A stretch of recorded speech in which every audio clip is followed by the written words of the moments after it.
Hello. Do you know, it's time for reflection again. And what I realize is why I like live streaming is really because different topics can open up and then you get to interact with people. And these topics sometimes make me continue my thoughts when I'm offline throughout the day to question, to dig deeper, and I really, really like it. So today it's time for reflection again. I've been sick these days. You can hear it a bit. But that's the truth. Sometimes we are forced to stay home a bit longer so then we can take care of ourselves.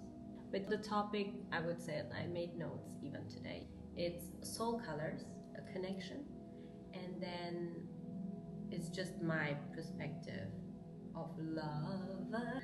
Such a big word. Beautiful word.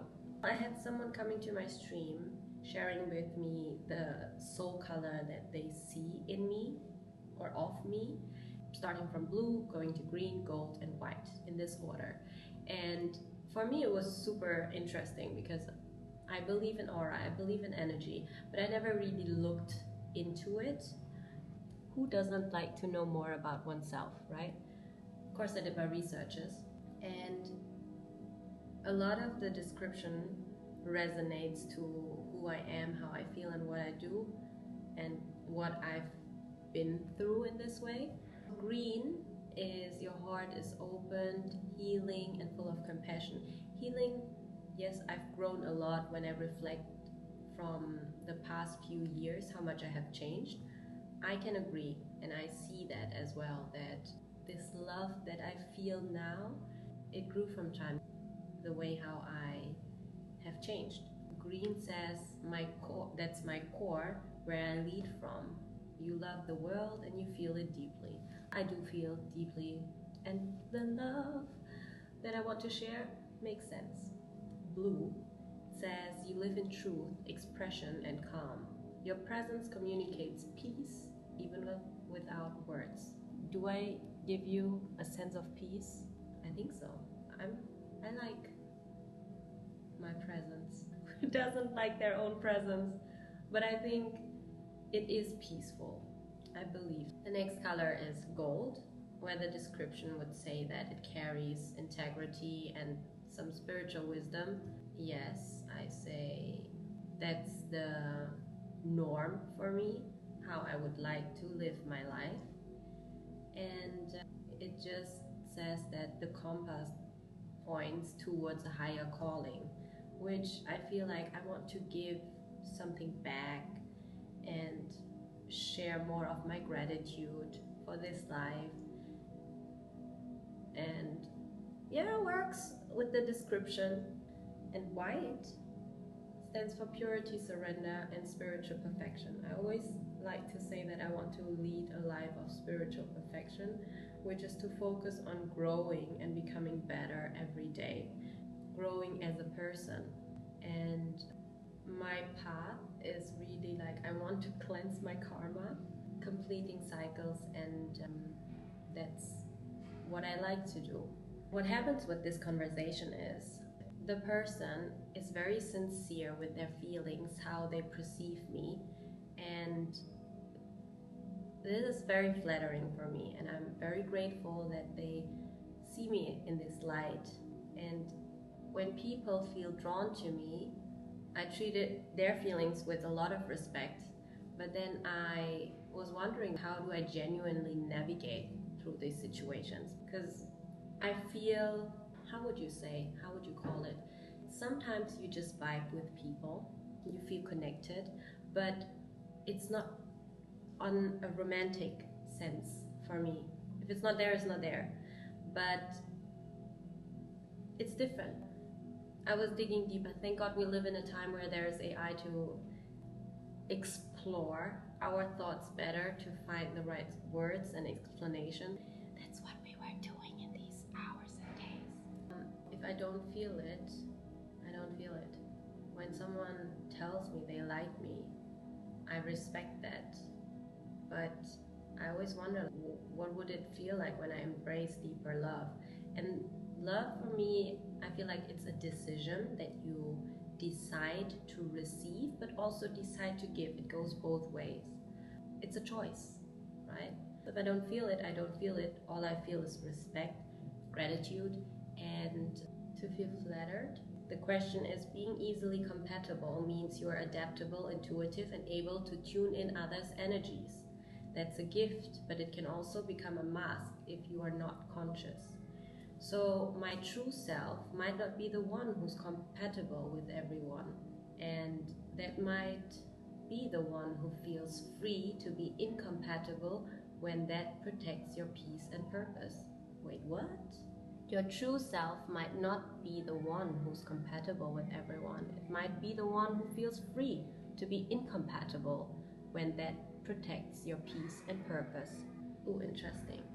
I need a break.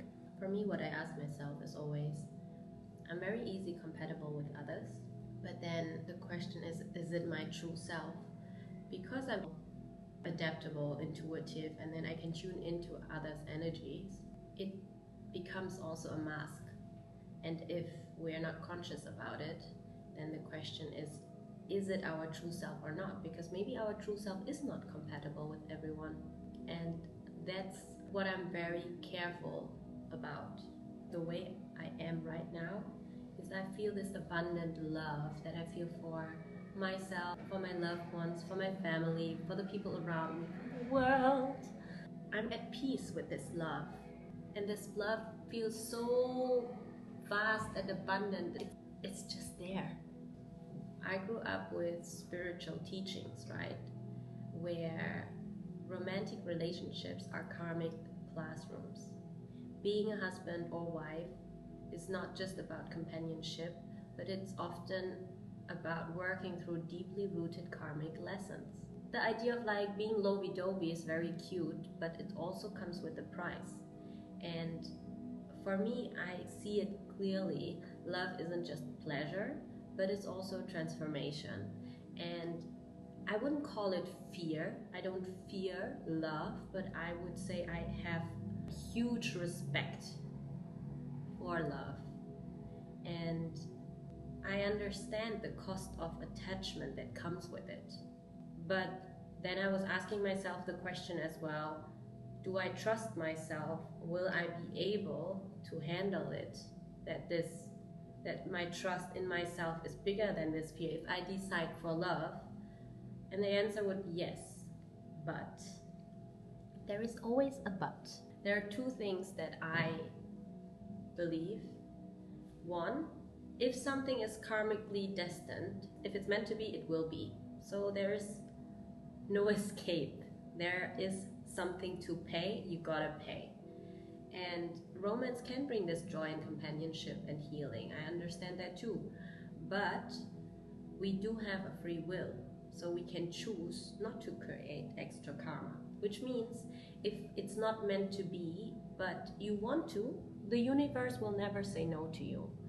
It's like your parents, they will support you and give it to you if you ask for it, even though they say, well, they give you an advice, but they have to let you learn your lessons if you haven't understood that lesson yet. The universe is the same. You want it, you get it. Easy as that. The free will can lead to entanglement, attachment, and suffering if you don't do it consciously. That's why I'm very, very careful with energies and how I do things, because it's all entanglement. The problem with entanglement for me is it takes time to entangle, and you don't know what you get yourself trapped in. My best lesson, and I call him my teacher, is my foster cat.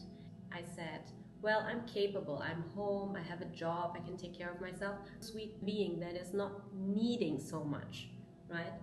On the streets, I met a cat that was injured, and I decided to take him in. I thought, I'll fix him up and then I give him to a shelter to find him a home, should be fine. So I just help out for a few days, should be okay. Wasn't that case. You thought that would be the perfect scenario, but it comes with surprises. The cat stayed with me for 6 months.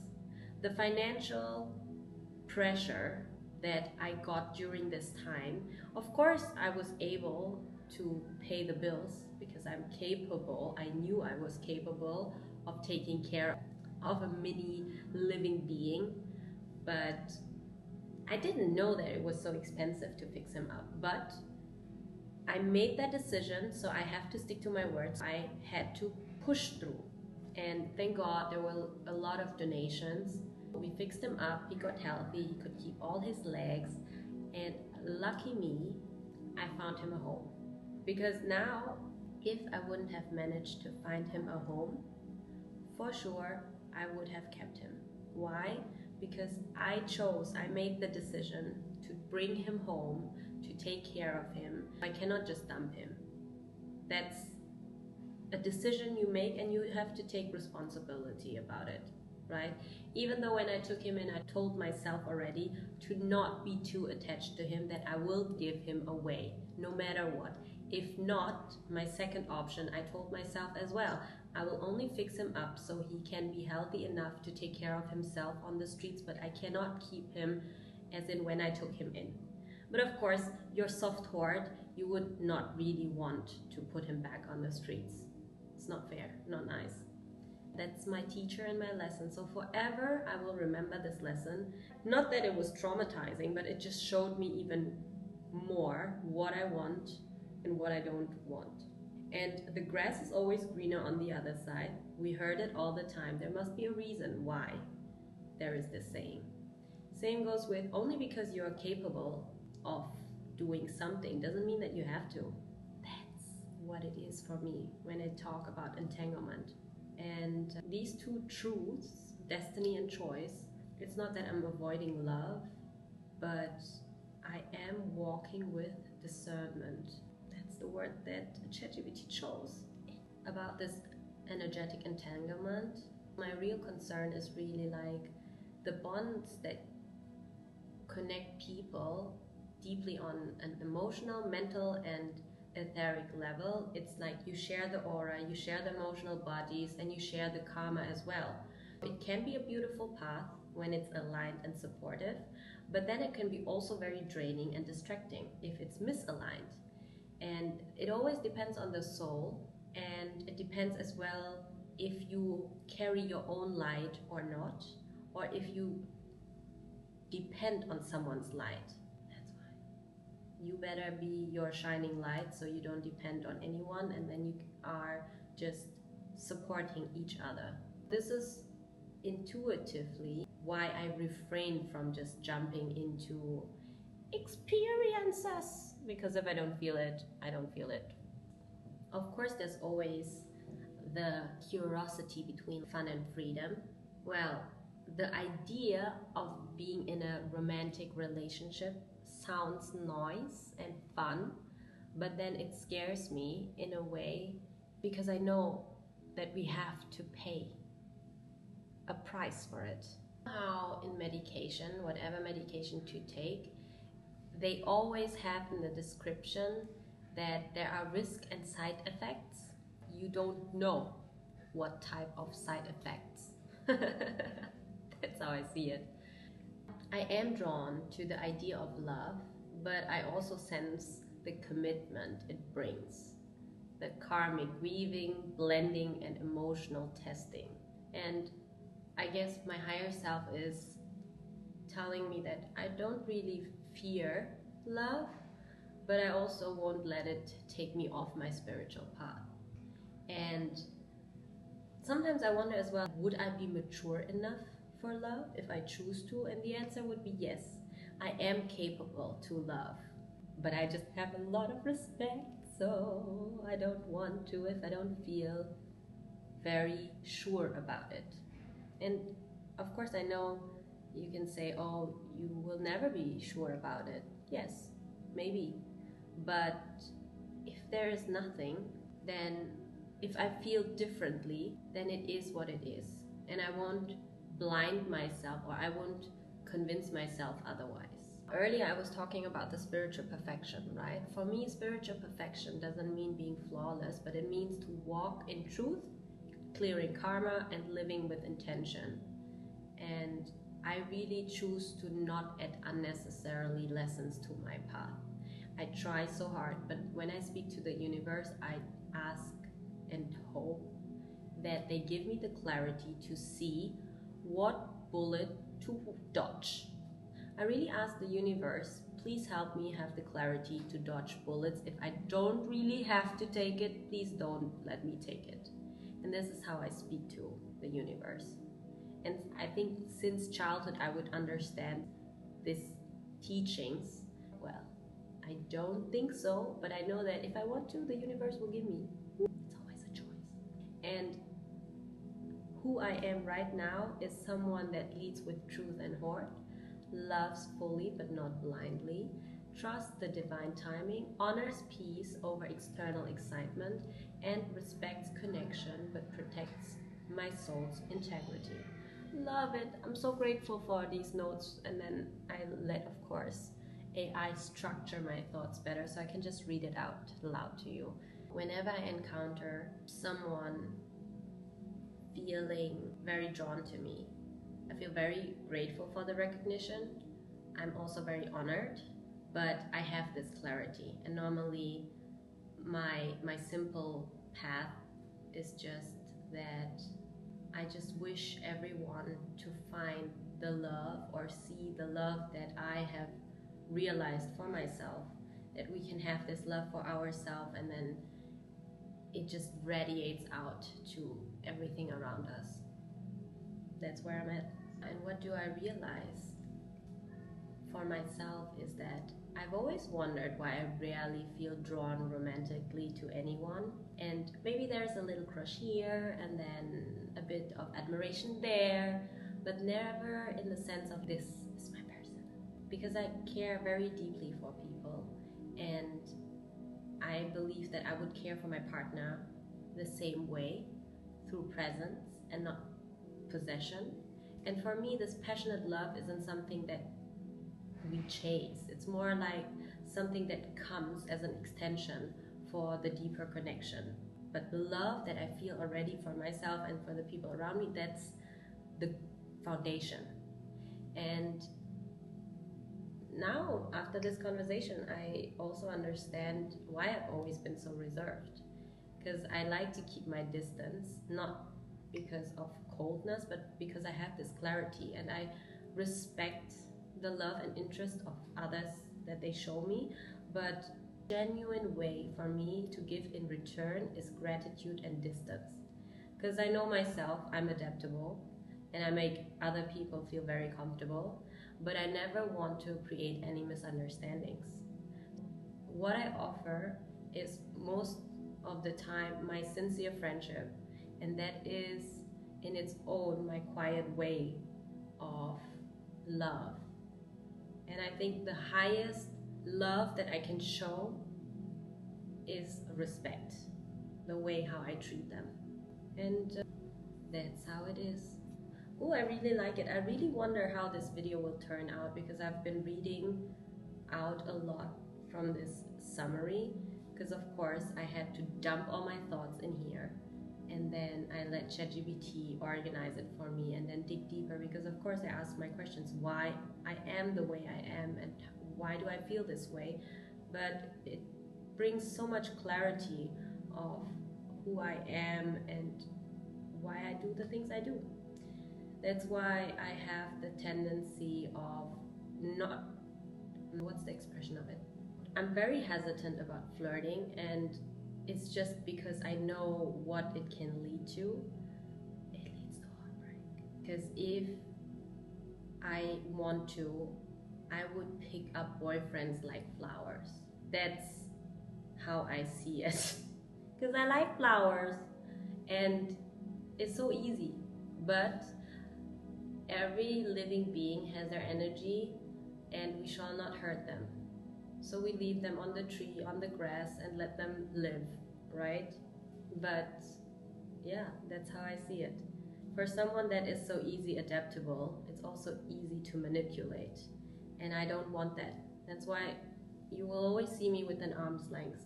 And for me to accept someone's help and support, unless I really can feel that it's genuine and they understand and respect my safe zone and they don't cross my boundaries and keep my distance, then I will let them be in my presence, or I let their presence be around me. It's like this. I'm very, very protective over my safe space. Now that's another part of me that you have discovered and I have discovered, which is great. But I feel like we don't really have the chance to have these types of conversations. That's why I really like my YouTube, because I have time to sit down and think about it. I hope it shines a bit of more light of why I am the way I am in certain situations. And if you think about it, there are so many people that are single because they are not the type of people that are single and ready to mingle, because subconsciously they know that they will lose their energy in this process and they can't be bothered. They are too tired to just try and test things out. And it makes sense. For me, because I have these spiritual teachings, it makes even more sense. But if your soul and mind somehow knows it, subconsciously you will not get entangled because you can see it. And that's pretty cool. That's also another point. When you get or want to look for love, you have to make sure that you and your light is there. Otherwise, wherever you get into, you will depend on other people's light, and it will be very draining for the both of you, because then you will be wondering why and what is it that is lacking, because you haven't found your own light yet. But we all have our own lights, so it's our job to find it. That's it. That's my little bit of sharing. I hope you enjoyed. Makes sense. What do you think about it? What's your 2 cents on this whole thing? Maybe your soul colors, have you ever looked into it? I'll see you for sure in another stream. And until the next video, take care. Bye bye.